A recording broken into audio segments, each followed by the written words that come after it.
do go into... Oh, there the hyena, just behind. That's what he's looking at. Look at that. 3 hyenas. That's exciting. They're growling at each other. I'm going to leave this elephant simply because we don't see the hyenas too often, and I'd like to go and just see what they're doing while they follow across quarantine. This is very exciting indeed.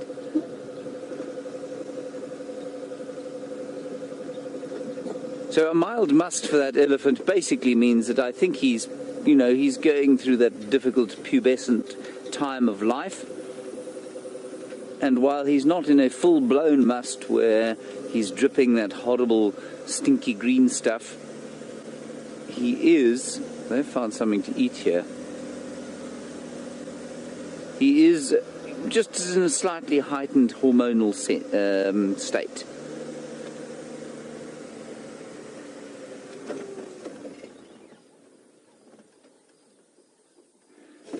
I don't know these hyenas. I don't know who they are exactly. There's some impala in the background.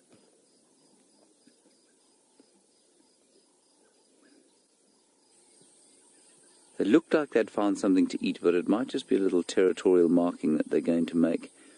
Anybody recognize these chaps?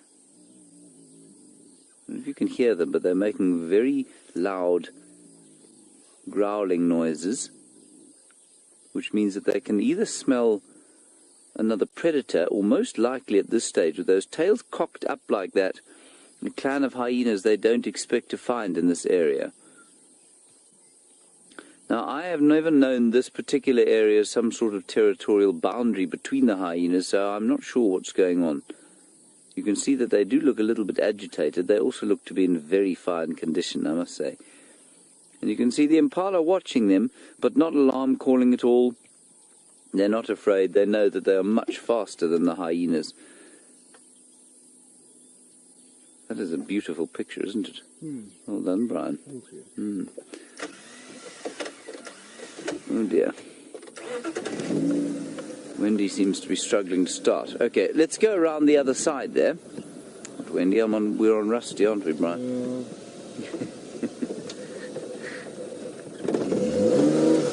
Come on, old girl. And I'm sure you're all as excited as Brian and I to spend a little bit of time with the hyenas.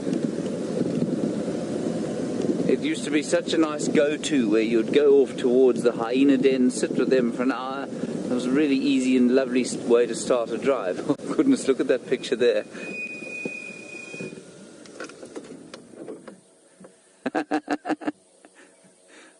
It's like Independence Day. Very cool. Okay, we're going to carry on with the hyenas, I think.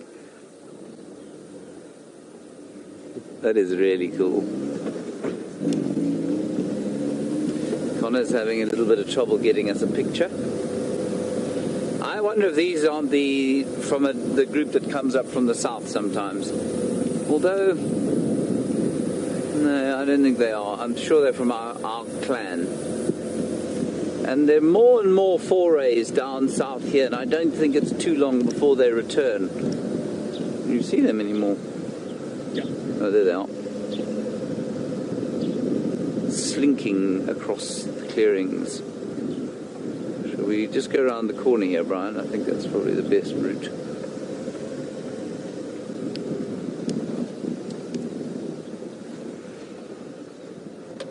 There we go.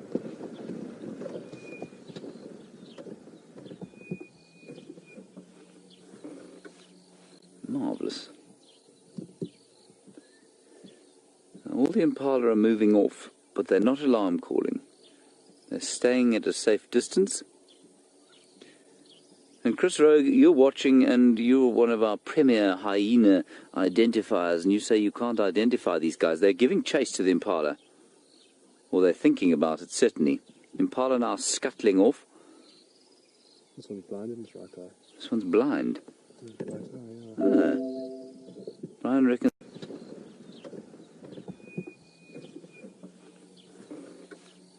Marvellous. All the impala are moving off, but they're not alarm calling. They're staying at a safe distance.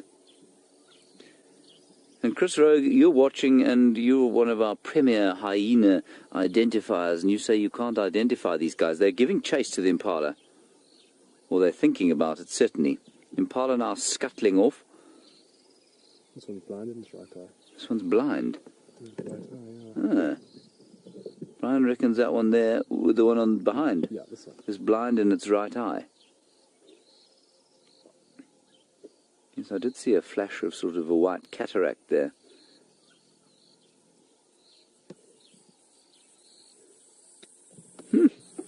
Very cool. I'm just going to wait here, Brian, and see that they come out. They will hunt from time to time, and especially in East Africa. But out here they tend to be more scavengers. Those upturned tails are very indicative of something going down, as it were. They're on a boundary, they've picked up scent of something they don't like, they're not happy with.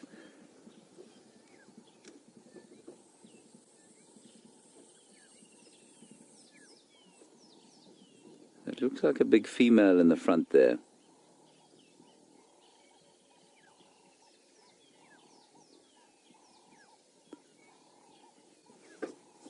Crystal, you reckon that this is Corky, so a less dominant member of our Juma clan of hyenas. That's probably the big female you're recognizing. I must say I didn't get close enough to be able to tell that. And Kuma, is that right? One of the males.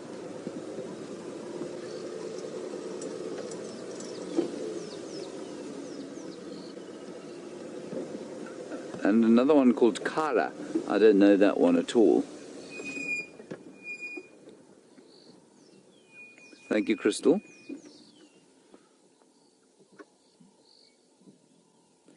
And if you're wondering, everybody, how, or if perhaps you're a new viewer, how on earth they know who these hyenas are, we spent months watching them at their den, learning their different identifying marks and features before they absconded north over our boundary onto another reserve where they've been for, what now, Brian? About 5 months odd, I would have thought.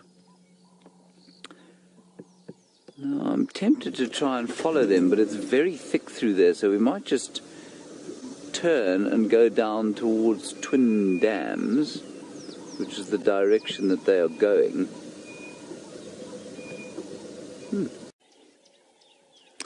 Just a quick one, everybody. They've come down to a pan on Ingwe Alley Road. They've both had, 2 of them have had a swim. I don't know where the third is. They had a drink, and now they're heading off down to the south. They're listening to something. I'm just going to quickly ask Kirsten, where is Taylor? Because these guys are heading straight on to Twin Dams Road, I think. I think they're going to pop out at the Mulwati Junction Twin Dams. If Taylor, I know Taylor's looking for the Royals down somewhere in that area, but I don't think she went that way. So I'm going to head down that way and just follow these chaps, because I think it's worth following them. So we'll change our plans slightly from heading due north to try and find the lions. And we can't, I mean, we could follow them off-road, but you know what, that's a very thick block, and hyenas, it's so funny, when they're young, you know, many of you have seen them at the den sites, they come towards the car, they're curious about us, and they spend a good deal of time investigating, sniffing the tires. They turn to adults, they're not nearly as tolerant, and they don't like being followed off-road. So, I mean, like, you know, we can follow Karula basically 4 feet from her, she won't even react. Same with the lions. These chaps don't like that at all, and they'll run. As soon as you start crunching behind them, they really dislike it. So we've got to kind of keep our distance. It's always a little bit difficult to follow. We found one of the hyenas, and I'm pretty sure it's one of the 3 that you saw earlier with James. But this one is now sitting in the long grass on the side of the road. Hello! Are you going to come walking down towards us? This is awesome. I haven't seen... Oh, listen, listen.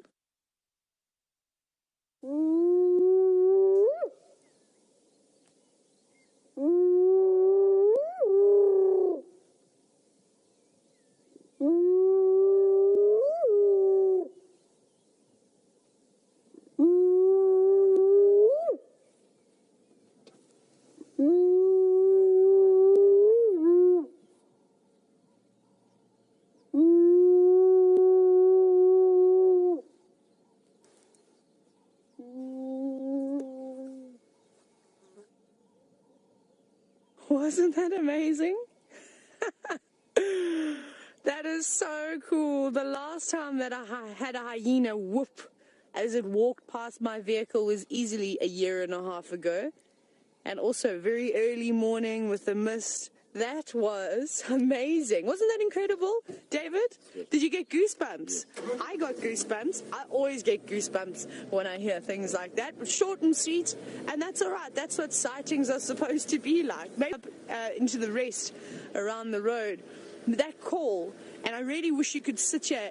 It doesn't quite have the power like a lion's roar does, so the vehicle doesn't vibrate, your bones don't shake inside your body, but it's got this amazing tone to it, but it's not deafening either. It's a very pleasant tone to listen to.